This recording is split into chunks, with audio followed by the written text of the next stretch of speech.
Israel के साहिल समंदर से चंद मीटर दूर मेडिटेरेनियन सी में 40 मीटर की गहराई से 1984 में इहूद गलीली नाम के एक मैरीन आर्कियोलॉजिस्ट को एक अजीब किस्म का स्ट्रक्चर मिला था जो पूरे 40,000 मीटर के एरिया पर फैला हुआ था। पहले तो इस आर्कियोलॉजिस्ट को ये लगा कि ये सिर्फ एक नेचुरल रॉक फाउंडेशन है, लेकिन जब वो इस स्ट्रक्चर को करीब से देखने के लिए मजीद नीचे गया तो मालूम पड़ा कि ये पूरे 10 एकड़ के एरिया पर फैला एक विलेज था जो किसी बहुत बड़े डिजास्टर की वजह से समंदर के अंदर डूबा पड़ा था। 40,000 मीटर के एरिया पर फैला ये एक सर्कल शेप विलेज था जिसके इर्द गिर्द 7 बड़े बड़े मेगालिथ्स बने हुए थे। मेगालिथ्स उन बड़े बड़े पत्थरों को कहा जाता है जो पुराने दौर में किसी मॉन्यूमेंट या फिर बिल्डिंग ब्लॉक के तौर पर इस्तेमाल होते थे। मिलने वाले ये मेगालिथ 600 से 1000 केजी जितने वजनी थे, जिन्हें उस दौर में इतनी महारत के साथ काटना और एक बिल्डिंग की तरह खड़ा करना नामुमकिन था। रिसर्चर्स की टीम को यहाँ से इंसानों की कब्रें, छोटी बड़ी बिल्डिंग्स और इंसानों के अजीब किस्म के स्केलेटन्स भी मिले थे जो इस बात का सबूत थे कि ये जगह किसी दौर में इंसानों के इस्तेमाल में हुआ करती थी। इस जगह से मिलने वाले आर्टिफैक्ट्स की कार्बन डेटिंग से मालूम पड़ा कि ये आज से 8,900 साल पुराना विलेज था जो दुनिया में अब तक समंदर से मिलने वाला सबसे पुराना शहर था। साइंटिस्ट और आर्कियोलॉजिस्ट के मुताबिक आज से 10,000 साल पहले जब जमीन पर लास्ट आइस एज चल रही थी तब समुद्रों का लेवल बर्फ पिघलने की वजह से बढ़ता जा रहा था। हाल ही में की गई एक इटालियन स्टडी के मुताबिक माउंट एटना के इलाकों में आज से 8,500 साल पहले एक बहुत बड़ा वोल्केनिक कोलैप्स हुआ था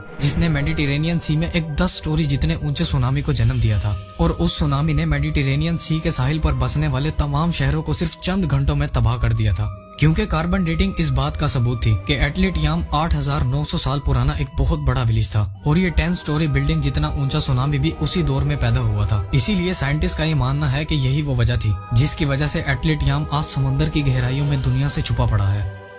1988 में इंडिया में गल्फ ऑफ कैम्बी में समंदर की 100 फुट की गहराई से द्वारका नाम की एक सिटी को डिस्कवर किया गया था जहां से तरह तरह के एंशिएंट स्ट्रक्चर्स, ग्रिड्स, पिलर्स और मुख्तलिफ किस्म के एंशिएंट आर्टिफैक्ट्स भी डिस्कवर किए गए थे। आर्टिफैक्ट्स की कार्बन डेटिंग इस बात का सबूत थी कि ये आज से 10,000 साल पुराना एक शहर था जिसे गेटवे ऑफ हेमन का नाम भी दिया गया था। कुछ लोगों का ये मानना है कि द्वारका के इस शहर को गुजरात के सुल्तान महमूद बिगादा ने ईयर 1473 में हमला कर तबाह किया था, लेकिन इस शहर के बारे में किसी को भी कुछ खास किस्म की इंफॉर्मेशन हासिल नहीं है जिसकी वजह से द्वारका आज तक एक बहुत बड़ी मिस्ट्री बना हुआ है।